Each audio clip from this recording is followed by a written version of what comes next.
Well, welcome everyone. Today's guest has had a front row seat to the evolution of media and marketing for nearly 4 decades. From selling advertising at the Wall Street Journal and working with brands like Apple and Microsoft before they became household names, to launching television shows, building campaigns for major entertainment networks, and leading celebrity partnerships through his own agency.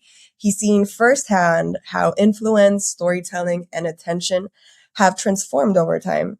He's the co-founder and CEO of Coterie Media, an award-winning agency celebrating 25 years of helping brands connect with audiences in a meaningful way. Carrey, I'm so excited to have you here today. Thank you so much for joining me. Good to meet you, Isabel. How you doing? I'm great. I'm very excited to have you here.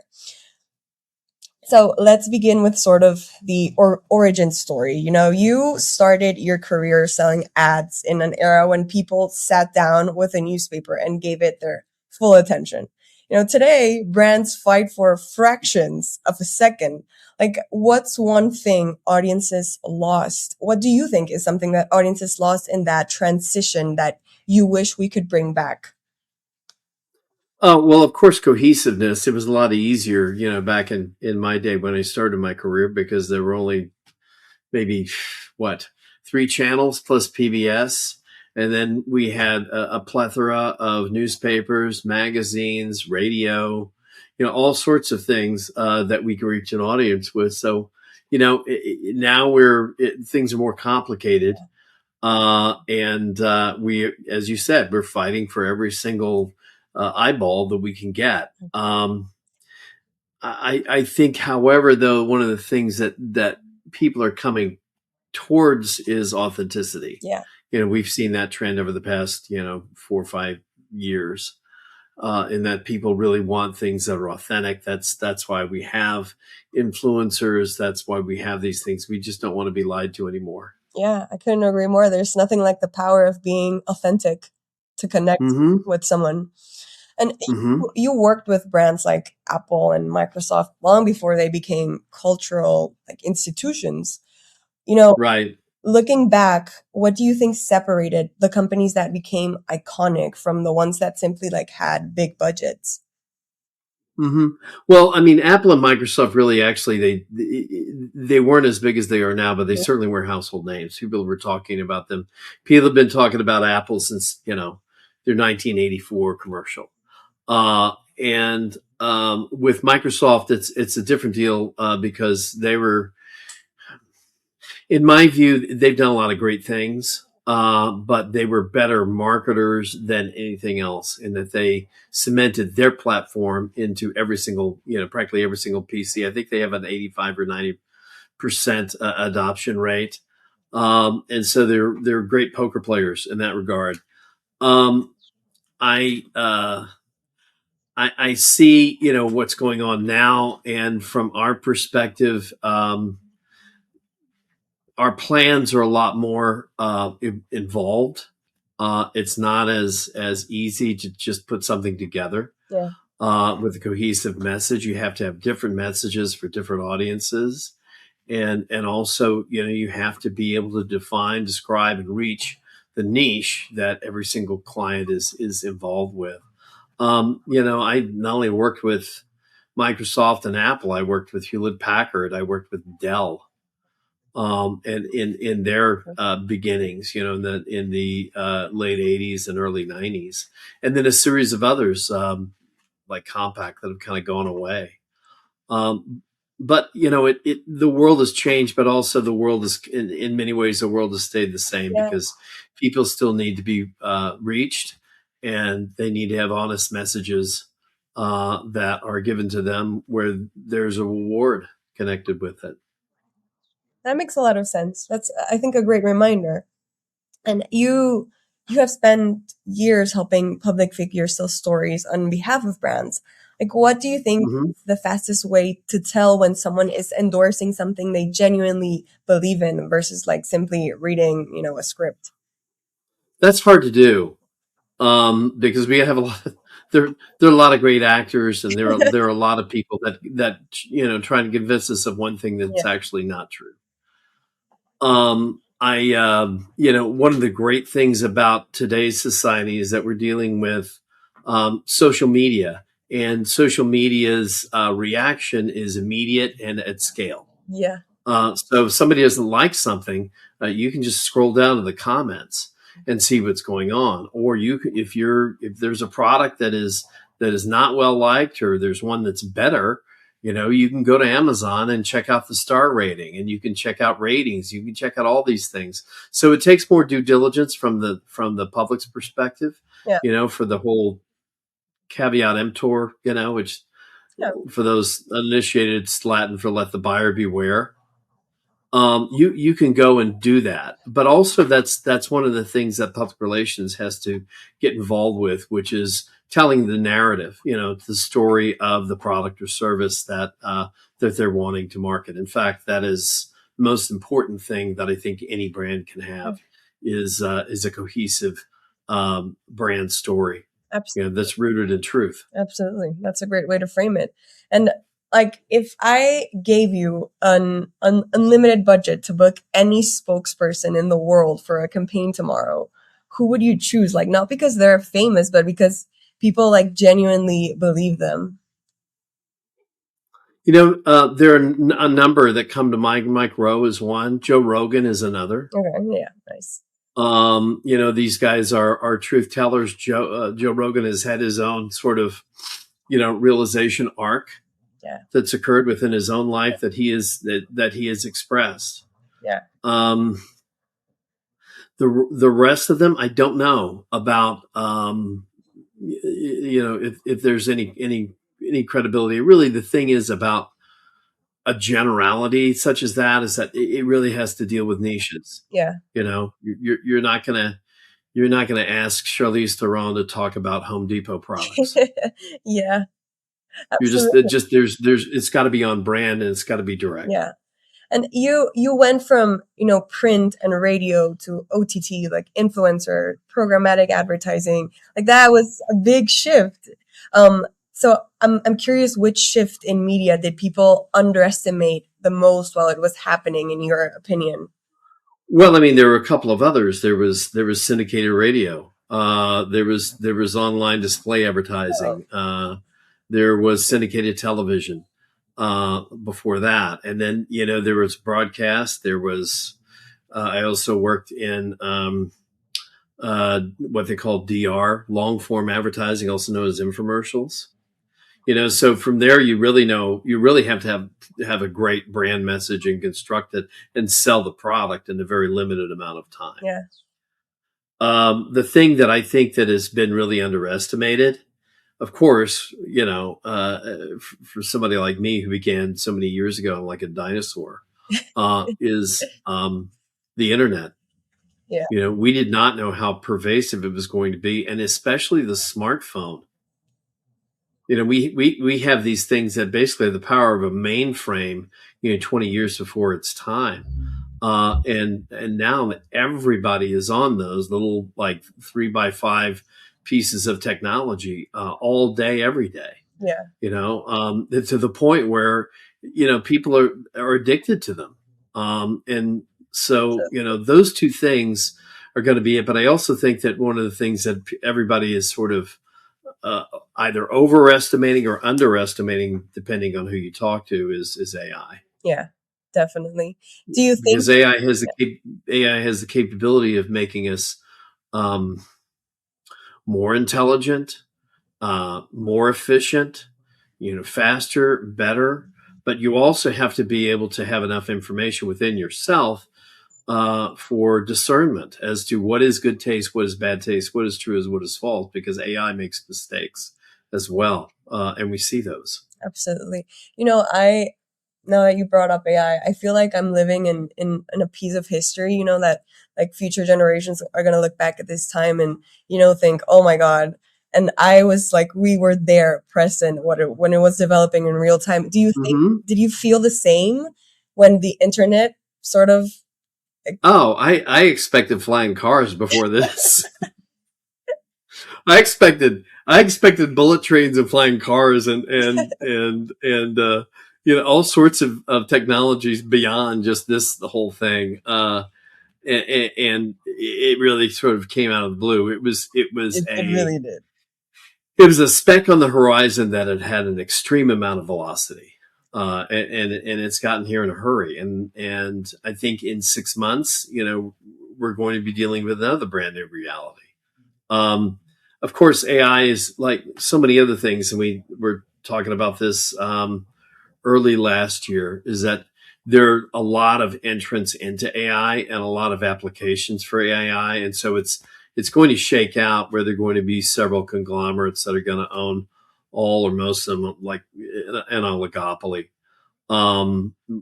Much like what happened with the automotive business at the turn of the 19th and the 20th century. You had Studebaker, you had Packard. They don't make those anymore. And there are some like AMC, American Motors. They're gone. And so there will be those that will fall away. There are those that will combine their strengths, and so we're going to see that too.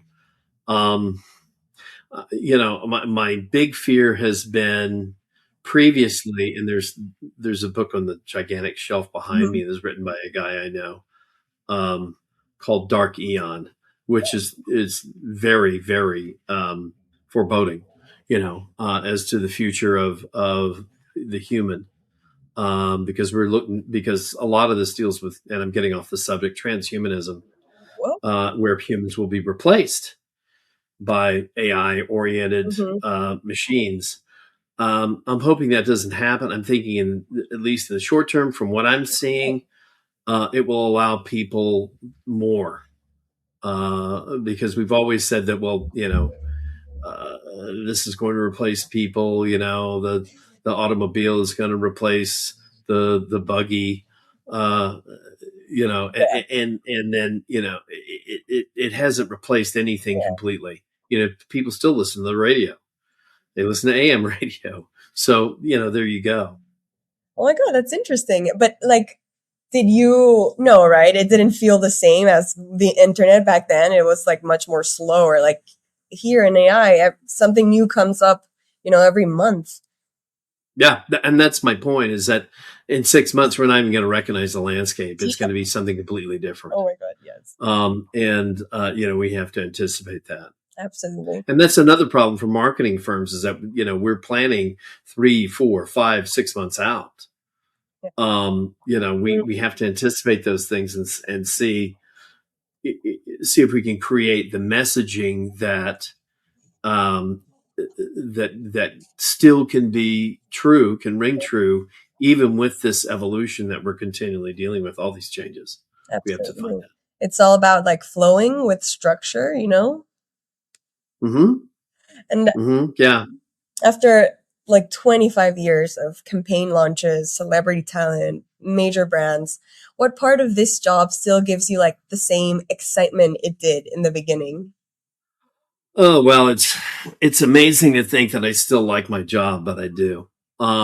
Because I've always been in love with the great idea, and the idea, not only that, but the idea that brings profit, notoriety, a good buzz to the products and services that we market.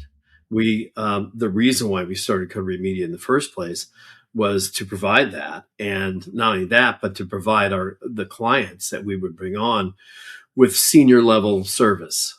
Most agencies, and this is the pattern, historically have brought on the senior level executives to meet with top level client executives, and then they sign on the dotted line, and then you never see them again. They're on the next train to someplace else to see another senior client. Yeah.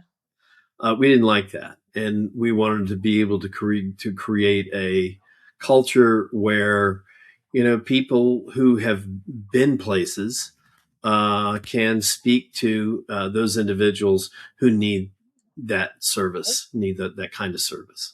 Nice. So, and this is a bit of a more like personal question, but I love reflecting on people who have inspired and like left a mark on your career. You've built a career around helping people be seen and understood.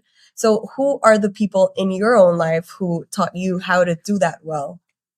My parents. Oh, that's great. My parents are both college professors. Oh, really? You know, yeah, and especially my dad, because I mean he had even though they didn't give him credit for the second one, he had two doctorates. One in literature and film and one in education, and everything was about story. Growing up, it was all about the story, the history, literature, so the social sciences and economics, those things. And it's all about the drama within the story and the revelation that the story reveals. I think the thing that a lot of people miss, and I just tweaked somebody's brain in the gym just the other day about this, is that great drama always is involved with the lie. The creation and revelation of a lie to the truth. You thought a circumstance was different, than the way that it's actually is. And then there's certain things where you think a person is the way they are, and that's untrue. So it's that is that revealing, over time to the culmination of the story itself. Oh, that's such a thoughtful way to look at So it. that in essence, as storytellers, because that's what we are. Yeah. We're storytellers for brands and services. We have to create that drama. We have to create that conflict with the lie. Okay, where you think something is one thing, but it's actually another, and that's really what brings people in, because everybody wants to know the truth. Yeah. Wow. Everybody. Oh my God, that was such a good answer. That's such a thoughtful way to look at it. Thank you. I love You're it. very kind. And I'm just a dude doing my thing. well, a very smart dude. Thank you. You're very kind. And outside of like revenue, awards, like what's a moment in your career that stands out that made you like think, wow, this is why I do this? That just goes from successful client to successful client. The awards, the accolades, they're great. Yeah. But it's like, talking to a Medal of Honor winner. You talk to any one of those guys that have been true heroes in the field, and I have a great deal of reverence for veterans. They always say, look at, yeah, I got that and that's fine and whatever. But the guys that were the real heroes were the ones that were left behind. So, because you see a lot of heroism in those guys that don't make it, and that aren't recognized, or that do make it, but never get the award. So the award deals with customer satisfaction. The award deals with keeping a client. The award is a successful campaign. The award is when somebody either gets a wow from our work or an aha, where somebody does that, and also for the ahas from the people who buy the products and services that we reach on behalf of our clients. That's a really refreshing take, and I feel like it's such a, I don't know, human way to think about leadership. Thank you.